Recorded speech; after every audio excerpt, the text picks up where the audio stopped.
on Divorce Court today. They met in church, became friends with benefits, had a child, then fell in love. Jasmine suspects Charles has cheated, and she believes he loves the idea of a perfect family more than he loves her. Jasmine Simmons and Charles Stokes have brought their dispute for Judge Lynn Toler to resolve. Testimony in divorce court before your vows starts now. I have here with me today Jasmine Simmons and Charles Stokes. The two of you have been together for 5 years. You have a child together. Now you are trying to decide whether or not you want to get married. You have some issues. You're not really sure, so you came to see me. You gave me your marriage license, which you've given me permission to tear up should I think this union is ill-advised, or to give back to you with some advice. You took my compatibility test, and I have the responses here. But before we get to any of that, Ms. Simmons, I'm going to start with you. Why don't you tell me why you're considering marrying him but aren't so sure? I'm considering marrying him because he's my best friend. I'm in love with him. I adore him. He's an awesome father. He's an awesome man. He's a great provider. But I do have my issues. I do have my speculations. And most of them stem from when we first met, because when we first met, we didn't start dating as a traditional couple would start dating. We started out as friends with an understanding that we would just be friends, and every now and then we Get would... a little something. Yes. Yes. And it was okay. That was an understanding because we were both younger, and I was still in school. I was still completing my undergraduate degree, and he had just gotten out of a relationship. So it was an understanding then.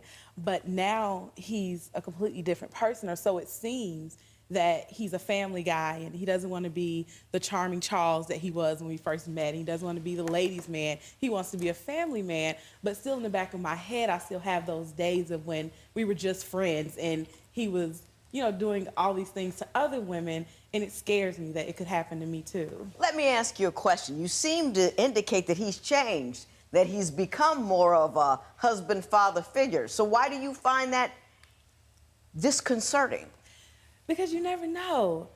I know how he was when we first met. And how was he when you first met? I mean, he was extremely charming. Extremely charming. He could get any girl that he wanted, and he got every girl that he wanted, including me. And I'm just scared because he still has some of those ways. He still smiles at everyone. And have you ever caught him cheating? Has he ever been in a suspicious circumstance? Or... He's been in suspicious circumstances. I can't say I've caught him red-handed, but he has been in certain circumstances that would make me think. You're not quite sure he was doing the right thing. It could have went either way. Mr. Stokes, she's a little concerned. She's a little jealous. What do you say? Does she have a reason to be jealous?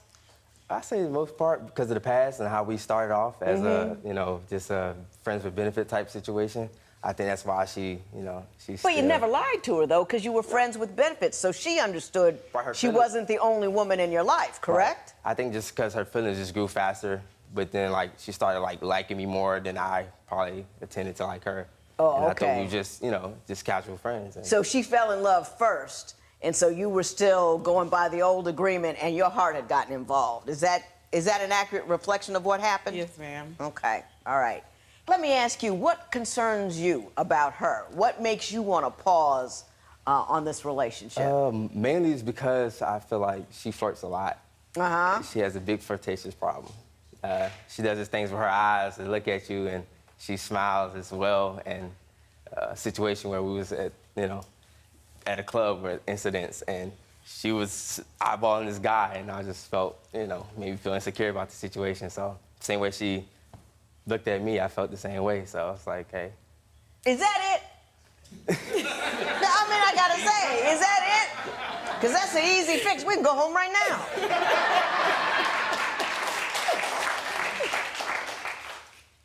Now, Ms. Simmons, I'm going to talk to you about the order of business.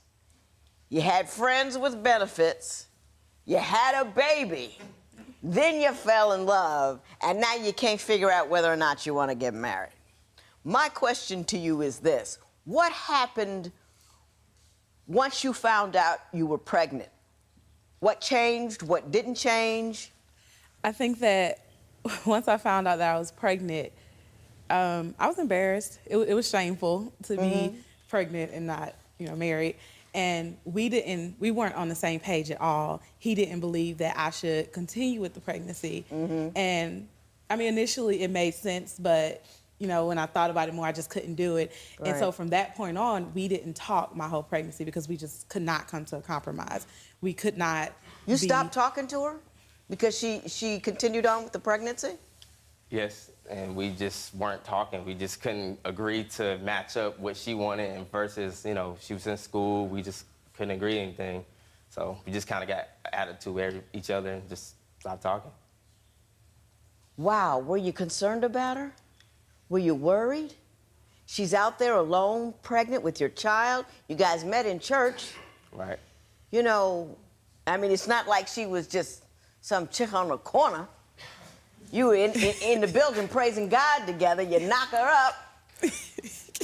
Well, at the time, we were just casually dating, so I didn't know if, you know, I was the only guy at the time, so I was, you know, kind of scared. And so you weren't sure if it was yours? Right. I was scared. Are you sure now? Yes. How did you get sure?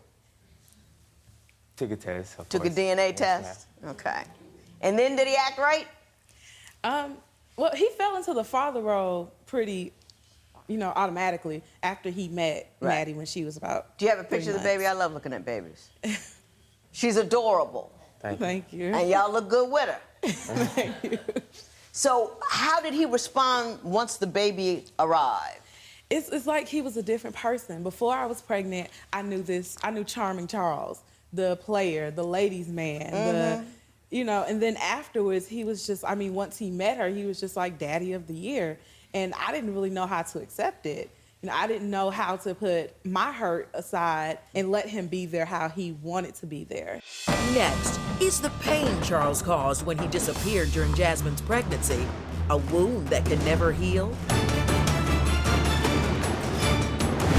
Your mama warned you not to marry your mate. If she was right and divorce is your best option, call toll-free at 1-877-311-2222 or visit our website at divorcecourt.com. Become a fan at facebook.com/divorcecourt.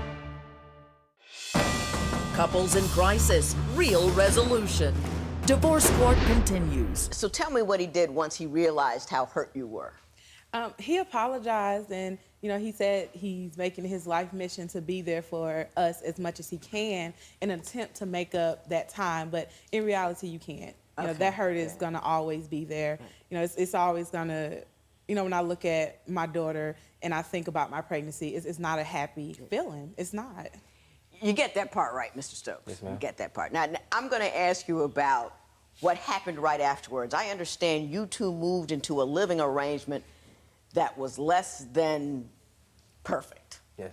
Why don't you tell me what was going on and why you ultimately ended up leaving? Well, I originally came down to, of course, be with my daughter and try to take that ownership that I agreed to do. And her family member didn't like me at the time. I felt like she was feeling the same pain that she was feeling, so she was taking that on me as well. So she was ignoring me. She wasn't trying to talk to me at all. We had a cookout. And we went to the cookout, and she hit me, and we got in an altercation with that, and I felt like Jasmine wasn't trying to have my back at all in that situation. I felt like, that's my woman, you should have my back, regardless of everything we should do. Let me tell you the problem that you had in that circumstance. You just emotionally beat the living daylights out of her when you vanished for the most 9 difficult months of her life. And she's not going to forget it tomorrow. And she has her back. Just like you want her to have your back, her family members have her back. So what happened was, just because you decided to show up, those feelings just don't dissipate all of a sudden. They're still there. You know, she was there every night when she cried and when she hurt and when she went into labor. That family member was there, and you were nowhere to be seen. Now you pop up when the baby's out, and it's all happy. Not like that. And I'm just explaining what happened. You know, I'm not mad at you, but I'm telling you why everybody else was. So,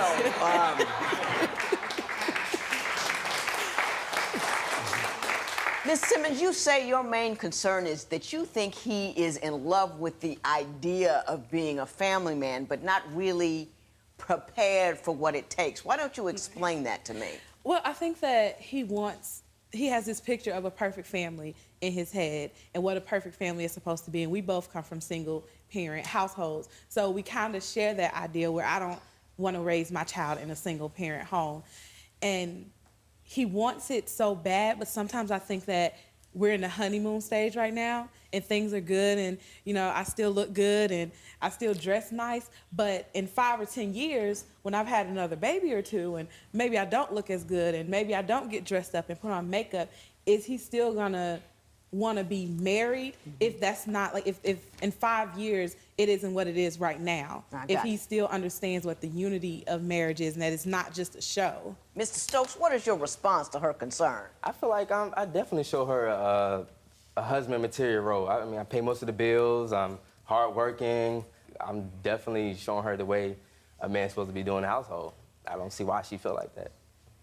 Do you know that doesn't address at all what she's just said? She said she's afraid that's what you're doing. You have an idea of a man and a household, and that's what you're looking forward to, that you're not so enamored and in love with her that she is the woman for you, even if things start to shift, bubble up, and roll over. So what she's saying is you're in love with the idea of being a family man, but not truly in love with her. Do you care to address that? Get this one right, Mr. Stokes. I'm rooting for you. Come on. You can do it. Of course I love her. I mean, of course I care about her. I think she's beautiful every day. I tell her that every day. I mean, if I didn't feel like that, I wouldn't be here trying to this day, trying to make sure we get that correct. Well, listen, I'm gonna come to you in a second. I'm gonna start with her and ask about, give me a full-blown, full-throttle pitch on the love. You're gonna go second, so you're gonna have a little time to think and get it right, okay? When Divorce Court Before Your Vows continues, can a declaration of love put this relationship back on track? Jasmine worries that Charles is looking for the perfect wife. Do you think she's right to worry?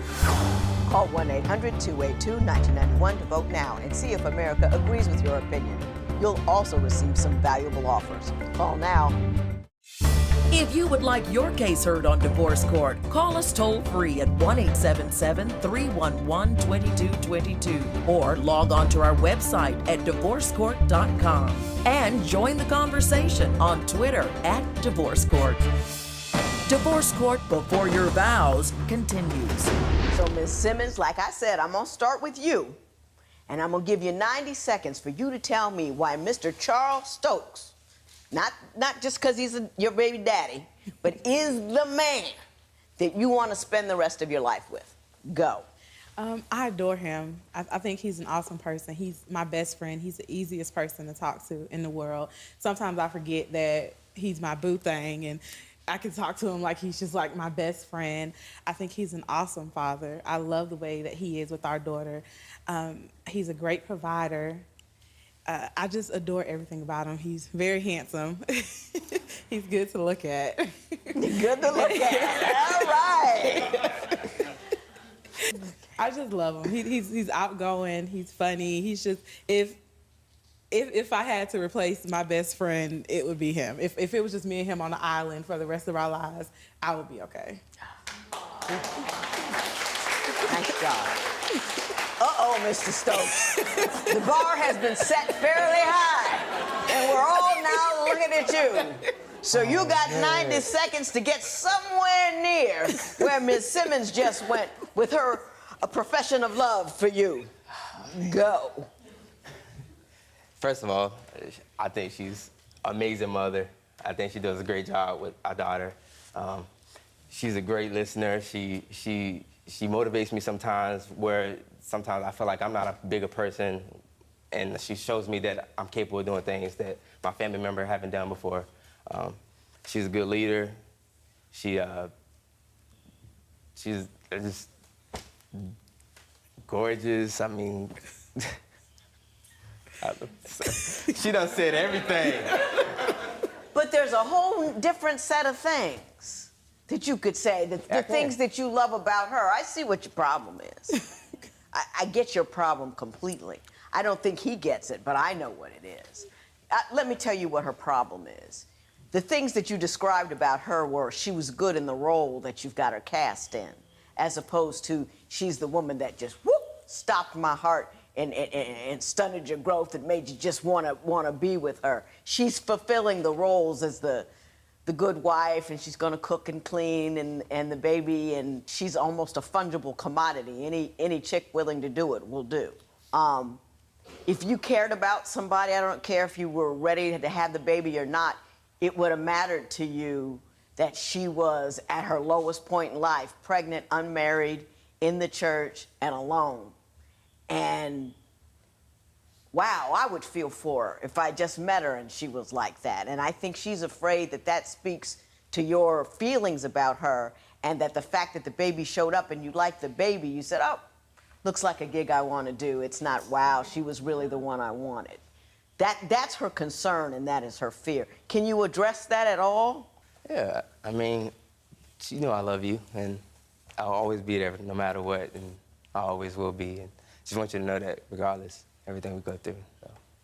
Now, some men just aren't articulate about it. You know, and you can't judge what's in his heart by what comes out of his mouth. And I've got to be able to give you that, because it's like that sometimes. It's difficult for some people to articulate the nature and depth of their love for you. So I don't want you to be just floored by his ineptitude at this particular point in time.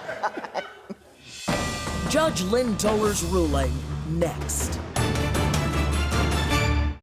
It's time for you to call 1-800-282-1991 to answer today's question. You'll receive some valuable offers. Call now. Divorce court, Judge Lynn Toler's ruling right now. Now, you know, you both took a compatibility test. There wasn't much in there that I didn't already know. You pretty much spoke cleanly and clearly about yourselves in your paperwork. I think she's kind of hit the nail on the head with her concerns. One thing I do want to point out, when I asked you what 5 things were wrong with you, you said you were short and insecure. First of all, I don't know, I don't see short, but, you know, maybe, but I'm 5'1", so what do I know?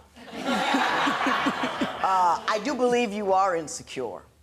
And insecure is a difficult thing to live with, because insecure is the weak state of being, and it doesn't weather storms very well. I'm gonna put that out there. That's number one. Second thing I'm gonna say is, being committed to the idea of being in a marriage and being committed is not the worst thing in the world to start a marriage with. Everybody wants, you know, sunshine and rainbows and all this. We are so hot in love, I want to be that way, and don't have any idea what a marriage is, and is not looking to do what is committed. I know a lot of couples, 60, 70 years married, that was like, look, we were on the same path, going in the same direction, we wanted the same thing, we got together, you know, and then we grew in love in a way that sustained the marriage. And that used to be how all marriages worked. You know what I mean? People would be put together and learn to love. So don't let that in and of itself make you feel badly. I think, Mr. Stokes, what you need to do is to woo this woman. I think you need to court her. I think you need to convince her for a couple of reasons. Number one, it will teach you to focus on someone other than yourself, because I think you have difficulty doing that. You see your daughter as part of you, but you see her as her mother, and I want you to see her as that wonderful woman that you want to be with. So if somebody asked you to give me a 90-second sales job on her, you can say something other than, you know I love you, okay? The second thing is, she needs to have that pain dealt with. That was a tough thing that you did to her. I don't know if she's all the way over it or not, but you owe her. And if he woos appropriately, go on and marry him, but make him woo. You know what I mean? Make him. And you should. You want it, don't you? You're killing me, Mr. Stokes. You're just killing me. Just choking me, just all the air. I'm just finding it hard to breathe. Show the woman some passion. Do you understand that?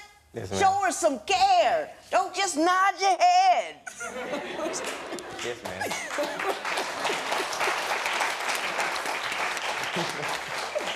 Go over and kiss the woman or something. You're scaring me. I'm not going to give you a wet marriage lesson right now, but woo her and you make him. This matter is adjourned. Charles agrees with the judge's ruling and is promised to woo Jasmine and show his passion. Post a comment or submit your case at divorcecourt.com or call toll-free 1-877-311-2222. Follow us on Facebook and Twitter at Divorce Court.